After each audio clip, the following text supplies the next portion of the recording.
Australia's COVID-19 cases soared to a pandemic record on Tuesday. The Omicron variant has ripped through most of the country. Hospitalisations have risen drastically, and a once formidable testing regime is buckling under lengthy wait times and stock shortages.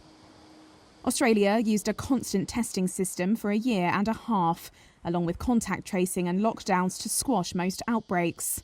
But Tuesday's new infection numbers were up nearly a third from Monday's, which was also a record. Political leaders have pointed to a largely successful vaccination rollout and few deaths relative to new case numbers. But Prime Minister Scott Morrison's fiercest political competitor, opposition leader Anthony Albanese, says it's not good enough. So you can't get a booster shot, even if you have an appointment. You can't get access to a PCR test because testing sites are closing and the queues go for 6 or 8 hours.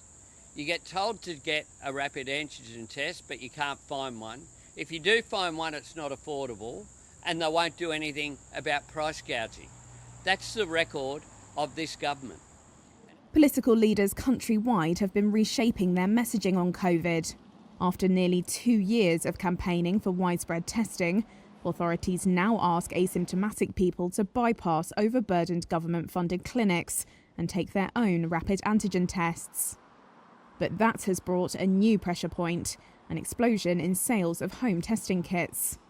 That's led to reports of stockpiling, empty shelves and inflated prices on the few kits which have not yet been sold. Morrison has ruled out subsidising the testing kits, citing a heightened role for personal responsibility, though the country's competition regulator plans to investigate complaints about allegations of price gouging. Despite the spike in infections fuelled by Omicron, dual-dose vaccination levels of nearly 92% in people above 16 have helped Australia to keep the death rate lower than in previous virus outbreaks.